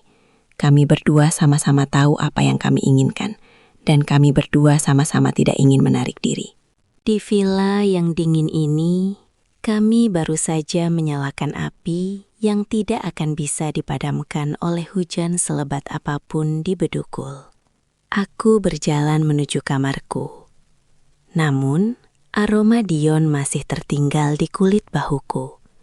Seolah-olah ia baru saja melukiskan jejak permanen di sana. Jejak seorang pria yang tak seharusnya menyentuhku. Namun, menjadi satu-satunya pria yang membuatku merasa benar-benar hidup. Dan besok, aku tahu, kami akan melakukan tarian ini lagi. Keluar, masuk, tergoda, dan menggoda. Sampai tidak ada lagi yang tersisa selain kejujuran yang membakar. Malam di bedugul adalah sebuah keheningan yang megah. Kabut yang turun bukan lagi sekedar hiasan alam, melainkan selimut tebal yang mengisolasi Villa Arunika dari peradaban. Di dalam rumah ini, waktu seolah berhenti berputar secara linear. Ia melingkar, menjebakku dan Dion dalam sebuah ruang hampa, di mana aturan dunia luar tidak lagi berlaku. Aku duduk bersandar di sofa bluetooth ruang tengah yang luas. Lampu kristal di atas meja kopi sengaja kuredupkan, hingga hanya menyisakan cahaya ember yang hangat, menciptakan bayangan-bayangan panjang yang menari di dinding kayu. Aku mengenakan daster sutra pendek berwarna hitam pekat, pilihan yang kontras dengan kulitku yang pucat. Sutra itu sangat tipis, hingga setiap kali aku menarik napas, kainnya bergeser pelan, membisikkan rahasia pada kulitku sendiri. Sebagai wanita berusia 42 tahun, aku sudah terbiasa dengan konsep keamanan. Pernikahanku dengan Hendra adalah sebuah bangunan yang aman, namun dingin. Kami jarang bertengkar, namun kami juga jarang benar-benar bersentuhan dengan api. Namun malam ini, keamanan adalah hal terakhir yang kuinginkan. Aku ingin merasa berbahaya. Aku ingin merasa dicari. Suara langkah kaki Dion terdengar dari arah lorong. Ia tidak lagi mencoba menyembunyikan kehadirannya. Ia masuk ke ruang tengah, masih dengan aura maskulin yang sama. Namun ada sesuatu yang berbeda pada tatapannya malam ini. Ia tampak lebih lelah, namun juga lebih waspada. "Mbak belum tidur?" tanyanya, mengambil posisi berdiri di dekat ujung sofa. "Belum, Dion. Kaki Mbak pegas sekali," kataku. Suaraku rendah dan sedikit serak. Aku sengaja meluruskan kakiku di atas sofa, membiarkan daster sutraku tersingkap hingga ke pertengahan paha.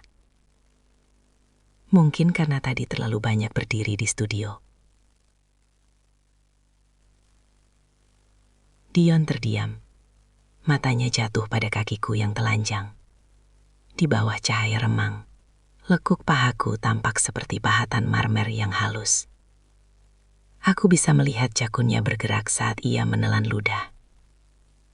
Tanpa perlu diminta 2 kali, ia mendekat. Ia tidak duduk di kursi lain. Ia berlutut di lantai, tepat di samping sofa, di posisi yang sangat rendah, namun terasa sangat dominan. "Boleh saya bantu, Mbak?" bisiknya. Aku hanya mengangguk pelan. Jemari Dion mulai menyentuh pergelangan kakiku. Tangannya terasa sangat panas. Sebuah kontras yang tajam dengan kulitku yang sedikit mendingin karena udara malam. Ia mulai memijat perlahan. Jemarinya yang kuat menekan titik-titik saraf di telapak kakiku sebelum perlahan merayap naik ke arah betis. Setiap tekanannya adalah sebuah kejutan listrik bagi saraf-sarafku yang sudah terlalu lama mati rasa. Jari-jarinya yang kasar karena hobi naik gunung memberikan tekstur yang nyata pada setiap belayannya. Ia memijat dengan ritme yang lambat, seolah ia sedang mencoba menghafal setiap inci otot dan kulitku. "Otot-otot Mbak sangat tegang," ucapnya tanpa mendongak. Ia terus bergerak naik. Jemarinya kini mencapai area paha. Aku merasakan nafasku mulai memberat. Aku tidak menarik kakiku. Justru dengan gerakan yang nyaris tidak sadar, aku sedikit menyingkap daster sutraku, memberinya ruang lebih leluasa. Aku ingin dia melihat. Aku ingin dia tahu bahwa di balik citra wanita mapan ini ada keinginan yang meluap-luap. "Dion," bisikku saat tangannya meremas lembut otot pahaku. Ia mendongak. Wajahnya kini sangat dekat dengan lututku. Rona merah di wajahnya terlihat jelas di bawah cahaya lampu temaram. Matanya menyimpan badai hasrat yang selama ini ia coba jinakkan di bawah atap rumah ayahnya. Ia tampak seperti seorang pemuda yang sedang berada di puncak gunung, menatap jurang yang dalam namun sangat indah, dan ia tahu ia akan segera melompat. "Mahmaya sangat cantik malam ini," ucapnya lirih. Tangannya berhenti memijat. Namun, ia tetap membiarkan telapak tangannya menempel di kulit pahaku. Kadang aku merasa Mbak bukan nyata. Mbak seperti bayangan yang aku buat sendiri di kepalaku. "Aku nyata, Dion. Dan aku di sini." Jawabku. Aku memberanikan diri. Aku mengubah posisiku menjadi duduk tegak, membuat wajah kami kini hanya berjarak beberapa inci. Aku bisa mencium aroma tubuhnya yang seperti aroma tanah basah setelah hujan. Aroma yang murni, maskulin, dan sangat memabukkan. Pandanganku turun ke bawah. Di sana, di balik celana kain tipis yang dipakainya, aku melihat sebuah ketegangan yang nyata.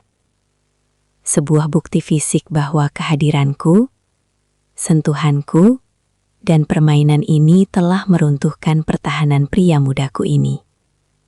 Dengan keberanian yang entah datang dari mana, aku mengulurkan tanganku.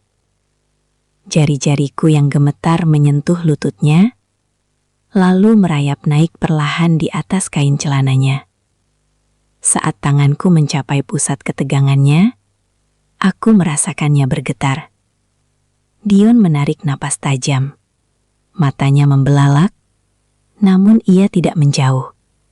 Ia justru memejamkan mata dan sedikit menekan tubuhnya ke arah tanganku. Aku mengelusnya. Membelainya lembut melalui kain itu, lalu mencoba menggenggamnya perlahan. Rasanya sangat keras dan panas. Di saat itu, aku merasa benar-benar hidup. Setiap wanita pasti pernah merasa diinginkan dalam hidupnya. Tapi tidak semua wanita bisa mengaku bahwa mereka sangat menikmati perasaan itu. Aku menikmatinya. Aku menikmatinya perlahan seperti menikmati kopi panas di pagi yang berkabut. Setiap sesapan memberikan kehangatan yang merambat hingga ke tulang. Tidak tergesa-gesa. Namun setiap detiknya terasa krusial. "Dion," panggilku lagi. Kali ini dengan nada yang hampir menyerupai rintihan. Ia membuka matanya. Tatapannya kini tidak lagi malu-malu. Ia adalah seorang pria dewasa yang sedang menuntut haknya atas hasrat yang telah kami pupuk bersama dalam diam selama berminggu-minggu. Ia melepaskan tangannya dari pahaku, lalu beralih memegang pinggangku, menarik tubuhku agar semakin mendekat ke arahnya yang masih berlutut. "Aku memimpikan ini, Mbak," bisiknya di depan bibirku. Setiap kali aku mendengar suara langkah kaki Mbak di lorong, setiap kali aku mencium aroma parfum Mbak di dapur, aku membayangkan tangan Mbak menyentuhku seperti ini. "Dan sekarang aku menyentuhmu, Dion," jawabku. Suaraku bergetar karena emosi yang luar biasa. Aku bukan hanya ibu tirimu. Aku adalah wanita yang juga memimpikanmu. Ia membenamkan wajahnya di leherku, menghirup aromaku dengan rakus. Tangannya di pinggangku meremas kain sutra dasterku, menariknya sedikit ke atas. Aku bisa merasakan suhu tubuhnya naik drastis. Di ruang tengah yang sunyi ini, hanya ada suara napas kami yang saling berkejaran, dan detak jantungku yang terasa seperti detak jam yang sedang menuju angka 0. Dion adalah aroma tanah basah, dan aku adalah tanah yang sudah terlalu lama kering menanti hujan. Ia tidak langsung menyengat seperti parfum murahan, melainkan meresap perlahan, mengisi setiap pori-pori dan ruang kosong dalam diriku yang selama ini ditinggalkan dingin oleh Hendra. Kami berdua tahu bahwa batas itu sudah tidak ada lagi. Kami sudah melangkah jauh ke dalam area abu-abu, di mana benar dan salah tidak lagi memiliki definisi yang jelas. Di usia 42 tahun, aku akhirnya sadar bahwa kejujuran terhadap hasrat sendiri adalah bentuk restorasi yang paling murni. Aku sedang memperbaiki jiwaku yang rusak dengan cara yang paling terlarang. Namun, sebelum segala sesuatunya meledak menjadi sesuatu yang tak terkendali, suara gemuruh petir kembali menyambar di luar, mengguncang jendela kaca villa. Getaran itu seolah menjadi pengingat akan dunia nyata yang masih menunggu di luar kabut. Dion menjauhkan wajahnya dari leherku, namun ia tidak melepaskan genggamannya di pinggangku. Ia menatapku dengan mata yang penuh dengan badai yang belum usai. "Terima kasih, Mbak," ucapnya lirih. Aku mengusap rambutnya yang berantakan dengan lembut. "Untuk apa?" "Untuk membuatku merasa bahwa aku tidak sedang bermimpi sendirian." Ia berdiri perlahan, memberiku satu tatapan terakhir yang syarat dengan janji-janji berbahaya, lalu berjalan kembali ke arah kamarnya. Langkahnya terasa lebih berat sekarang, seolah ia sedang membawa beban dari sebuah rahasia yang terlalu besar untuk dipikul sendirian. Aku tetap duduk di sofa, bersandar pada bantal beludru yang kini terasa sangat panas. Aku menatap tanganku sendiri. Tangan yang baru saja menyentuh inti dari keberanian seorang pria muda. Tubuhku masih bergetar. Malam ini, di Villa Arunika, hasrat telah menegang hingga ke titik tertingginya. Dan aku tahu, ini baru permulaan dari sebuah simfoni yang akan terus bergema di setiap sudut rumah ini. Kami adalah dua orang yang sedang bermain dengan api di tengah gudang mesiu. Dan kami berdua sama-sama tidak sabar untuk melihat ledakannya. Keluar, masuk. Dipakai, dan dipakai lagi. Itulah hidupku sekarang. Sebuah restorasi yang indah, berbahaya, dan tak terlupakan. Siang itu, hujan turun lagi. Sebuah simfoni yang sudah menjadi penghuni tetap di Bedugul. Langit seolah tak pernah bosan menumpahkan air ke atas tanah pegunungan yang sudah jenuh. Di dalam Villa Arunika, udara terasa lebih berat. Seolah molekul oksigen telah digantikan oleh rahasia-rahasia yang kami simpan di balik pintu tertutup. Aku berdiri di depan kamar Dion di sayap kanan. Kamar itu adalah satu-satunya ruang di villa ini yang tidak sepenuhnya berada di bawah kendali estetikaku. Meski aku yang memilihkan warna cat dindingnya, stone grey yang tenang, dan furnitur kayu jati minimalisnya, aroma dan kehidupan di dalamnya sepenuhnya milik Dion. Aku membawa tumpukan spray bersih berwarna putih bersih di tanganku. Itu adalah alasan yang sempurna, sebuah tameng formalitas jika ada yang bertanya. Aku tahu Dion sedang keluar sebentar untuk mengambil perlengkapan kameranya di kota. Namun, di dalam hatiku, aku tahu aku tidak masuk ke sana hanya untuk urusan rumah tangga. Aku masuk karena aku ingin menghirup jejaknya. Aku ingin berada di tempat di mana dia melepaskan seluruh topengnya saat malam tiba. Aku membuka pintu kamar itu perlahan. Kamar Dion adalah sebuah kontras yang tajam dengan sisa villa yang selalu rapi. Di sudut ruangan ada ransel gunung yang besar, sepatu bot yang sedikit berlumpur, dan beberapa lensa kamera yang tertata di atas meja kerja. Ruangan itu berbau maskulin, campuran antara parfum berkayu yang tajam, aroma logam dari perlengkapan kamera, dan aroma tubuh pria muda yang aktif. Langkahku terasa sangat ringan di atas lantai kayu. Aku berjalan menuju ranjangnya. Ranjang itu sedikit berantakan. Spray lamanya sudah kusut, memperlihatkan pola bagaimana dia bergerak saat tidur. Aku meletakkan spray bersih di kursi, namun tanganku tidak langsung bekerja. Aku justru duduk di tepi ranjangnya. Kasur ini terasa berbeda dari kasur di kamar utamaku bersama Hendra. Milik Hendra selalu terasa terlalu kaku, terlalu formal, seolah-olah kami takut untuk benar-benar menggunakannya. Tapi ranjang ini terasa seperti telah dipakai berkali-kali dengan kejujuran. Aku bisa merasakan kehangatan yang seolah masih tertinggal di sana. Aku melakukan sesuatu yang gila, sesuatu yang akan membuat wanita seusiaku dianggap kehilangan akal sehatnya. Aku merebahkan tubuhku di atas ranjangnya. Aku memejamkan mata dan menarik napas dalam-dalam, membiarkan pipiku menyentuh bantalnya. Aromanya ada di sana, sangat kuat. Aroma yang membuat kepalaku pening sekaligus tenang. Aku membayangkan dia berbaring di sini setiap malam, menatap langit-langit yang sama, mungkin memikirkanku, atau mungkin memimpikan wanita lain yang jauh lebih muda. Pikiran itu membuat dadaku sesak oleh rasa cemburu yang tak masuk akal. Aku membayangkan bagaimana tubuhnya yang kokoh itu melesap ke dalam kain ini. Bagaimana keringatnya, napasnya, dan mimpinya terserap ke dalam serat-serat benang.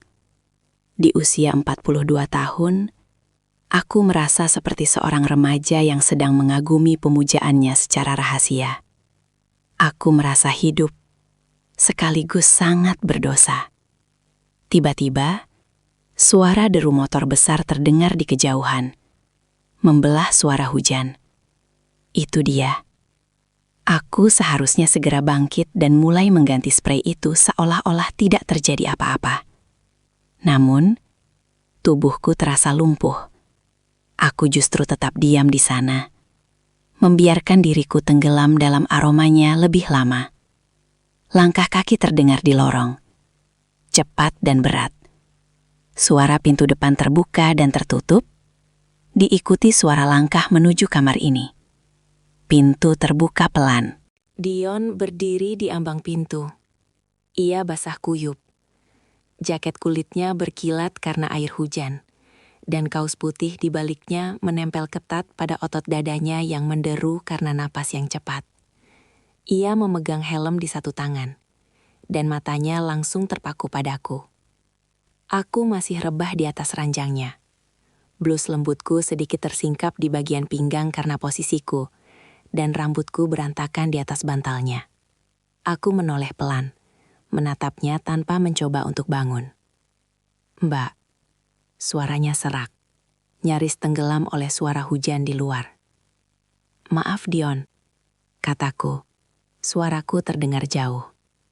"Aku tadi berniat mengganti spraymu."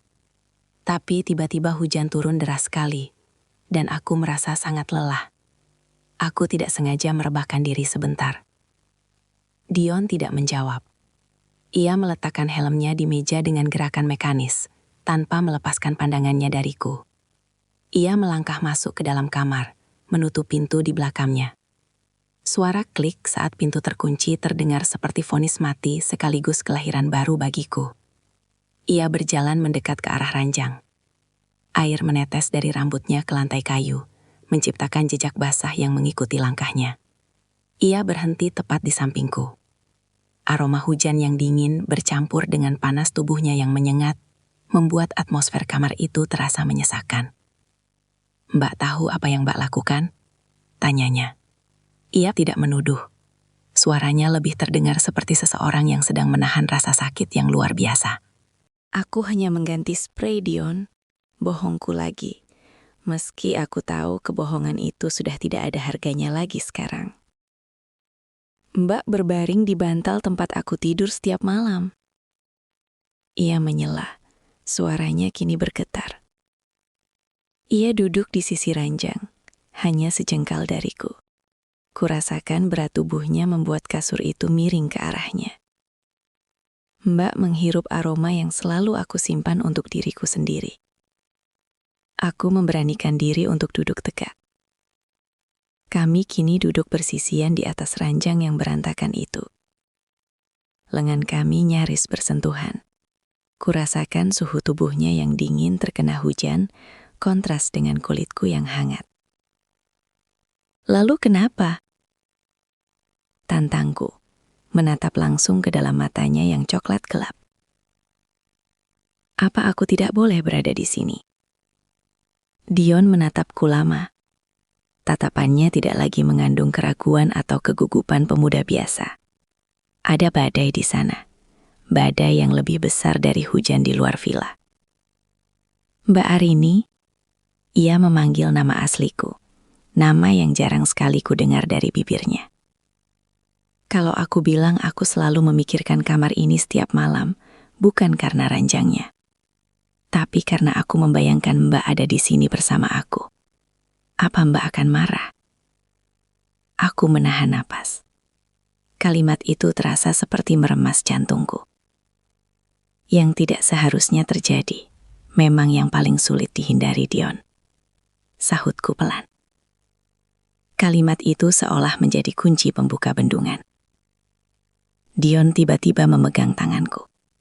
Tangannya yang basah dan dingin menggenggam jemariku dengan sangat kuat. Seolah ia takut aku akan menghilang menjadi kabut. Aku melihat Mbak di meja makan. Aku melihat Mbak di studio. Tapi di sini, di ranjang ini, aku merasa Mbak benar-benar milikku. Bisiknya. Ia mendekatkan wajahnya. Aku bisa merasakan uap napasnya yang hangat di bibirku. "Mbak Maya, aku lelah berpura-pura. Aku lelah bersikap seolah aku adalah putra yang baik, saat setiap inci tubuhku menuntut untuk menyentuh Mbak lebih dari sekedar pijatan di bahu." Aku memejamkan mata. Rasa bersalah itu masih ada, namun ia kalah telak oleh keinginan untuk dihargai, untuk dicintai, dan untuk dipakai dengan gairah yang tulus. Di usia 42 tahun, aku menyadari bahwa aku lebih takut pada kesunyian yang dingin daripada pada dosa yang membakar. "Jangan katakan lagi," bisikku. "Lakukan saja." Dion tidak menunggu lebih lama. Ia menarikku ke dalam pelukannya. Tubuhnya yang basah membuat blus tipisku ikut lembab. Namun aku tidak peduli. Aku membalas pelukannya dengan kekuatan yang sama. Kami berjatuhan kembali ke atas ranjang itu. Ranjang tua ini, spray kusut ini, akan menjadi saksi bahwa di tengah kabut bedugul, ada dua jiwa yang memilih untuk hancur bersama daripada tetap utuh dalam kesepian. "Mbak sangat indah," bisiknya di sela napas yang memburu. Aku membelai rambutnya yang basah, merasakan otot punggungnya yang keras di bawah tanganku. Di atas ranjang ini, semua gelar formal kami luruh. Tidak ada ibu tiri, tidak ada anak tiri. Hanya ada pria dan wanita yang saling menemukan di tempat yang salah, pada waktu yang salah. Namun dengan rasa yang sangat nyata. Hujan di luar semakin menggila, seolah dunia sedang runtuh. Tapi di dalam kamar ini, di atas jejak-jejak yang tertinggal di atas ranjang, aku merasa akhirnya aku telah pulang ke rumah yang sebenarnya. Sebuah rumah yang dibangun bukan dari batu dan kayu jati, melainkan dari hasrat dan kejujuran yang telanjang. Keluar, masuk, dipakai, dan dipakai lagi. Itulah siklus kehidupan. Dan siang ini, aku memilih untuk membiarkan diriku dipakai oleh takdir yang paling berbahaya. Malam itu, bedugul seolah sedang murka. Badai kecil yang datang dari arah danau membawa angin kencang yang menghantam dinding-dinding kayu villa Arunika dengan kekuatan yang sanggup menggetarkan sendi-sendi bangunan. Suara guruh terdengar bersahut-sahutan, berat dan dalam, seperti raksasa yang sedang mengerang di balik kabut tebal. Lalu, tiba-tiba, segalanya padam. Suara dengung listrik yang biasanya menjadi latar belakang kehidupan modern, suara kulkas di dapur, lampu-lampu taman, hingga pendingin ruangan, seketika lenyap. Kesunyian yang mengikuti setelah itu terasa lebih menyesakan daripada kebisingan badai. Ruangan itu jatuh ke dalam kegelapan total. Jenis kegelapan yang membuatmu merasa seolah dunia telah berhenti berputar, dan hanya menyisakan dirimu sendirian di tengah hampa. Aku berada di kamar utama. Baru saja hendak mematikan lampu meja rias. Aku terpaku dalam gelap, membiarkan mataku beradaptasi dengan ketiadaan cahaya. Aku mengenakan gaun tidur sutra panjang berwarna hitam pekat. Sehelai kain yang menempel di tubuhku seperti bayangan kedua. Di luar, hujan masih turun deras, menciptakan dinding air yang mengisolasi kamar ini dari sisa dunia. Aku meraba-raba laci meja rias, mencari sekotak korek api dan sebatang lilin hias yang biasanya hanya kugunakan untuk estetika. Saat sumbu lilin itu terbakar, cahaya kecil yang gemetar mulai muncul. Cahaya itu tidak terang, namun di tengah kegelapan yang pekat ini, ia tampak seperti satu-satunya harapan. Bayanganku menari-nari di dinding jati, tampak besar dan misterius, seolah mewakili bagian dari diriku yang selama ini kusembunyikan. Bagian yang baru saja dibangunkan oleh kehadiran Dion. Ketukan lembut terdengar di pintu kamarku. Bukan ketukan yang tegas, melainkan ketukan ragu yang seolah takut mengganggu kesunyian malam. "Mbak, boleh aku masuk? Gelap sekali di luar." Itu suara Dion. Suaranya terdengar lebih lirih, kehilangan sedikit rasa percaya diri yang biasanya ia pamerkan. Aku tahu penolakanku seharusnya menjadi protokol wajib bagi seorang istri yang menjaga martabatnya.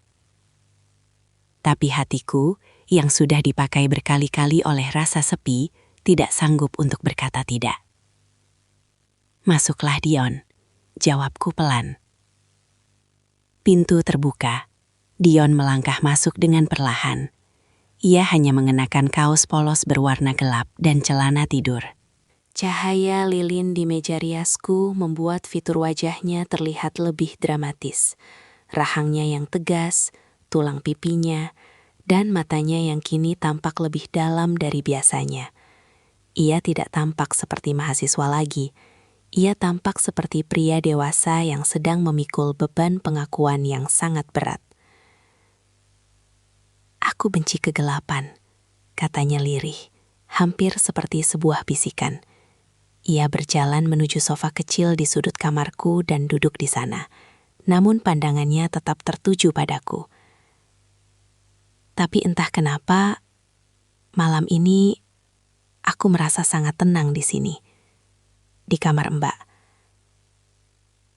Aku tersenyum samar, tetap duduk di tepi ranjang. Ujung gaun tidur sutra hitamku menjuntai menyentuh lantai kayu. Cahaya lilin yang berkedip-kedip menciptakan suasana yang terlalu intim, seolah-olah kami sedang berada di dalam sebuah gereja kuno, menunggu untuk memberikan pengakuan dosa terakhir.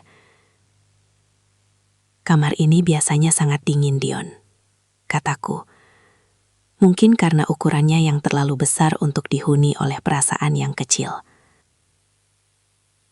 Milik Mbak tidak kecil, sela Dion cepat. Perasaan Mbak, gairah Mbak, itu jauh lebih besar dari yang Mbak sadari. Hanya saja, selama ini Mbak mencoba memadamkannya dengan rutinitas. Ia berdiri dari sofa dan melangkah mendekat. Ia tidak berhenti sampai jarak di antara kami hanya tersisa sehelai napas. Di bawah cahaya lilin yang temaram, aku merasa seolah batasan waktu telah melenyap. Aku bukan lagi wanita berusia 42 tahun, dan dia bukan lagi pemuda 22 tahun. Kami hanyalah dua entitas yang saling membutuhkan suhu tubuh masing-masing untuk tetap bertahan hidup. Aku suka melihat Mbak pakai baju itu, katanya tiba-tiba. Aku menunduk, menatap gaun hitamku. Ini cuma baju tidur biasa. Tidak, bantahnya lembut. Tangannya bergerak, namun kali ini ia tidak menyentuh kulitku. Ia hanya menyentuh ujung gaun sutraku dengan ujung jarinya. Di tubuh Mbak, kain ini jadi punya cerita. Mbak membuatnya tampak seperti sebuah rahasia yang indah. Aku selalu membayangkan bagaimana rasanya menjadi kain ini. Menempel pada kulit Mbak setiap malam. Aku bergetar. Bukan karena dinginnya bedugul, tapi karena untuk pertama kalinya setelah bertahun-tahun, aku merasa benar-benar dilihat. Bukan sebagai istri dari Hendra, bukan sebagai arsitek yang sukses, tapi sebagai wanita yang memiliki keinginan yang hidup. Dion duduk di sampingku di tepi ranjang. Berat tubuhnya membuat kasur itu miring, memaksa tubuhku sedikit condong ke arahnya. Ia memegang tanganku. Tangannya sangat panas. Seolah-olah seluruh energi kemudaannya sedang mencoba berpindah ke dalam nadiku yang dingin.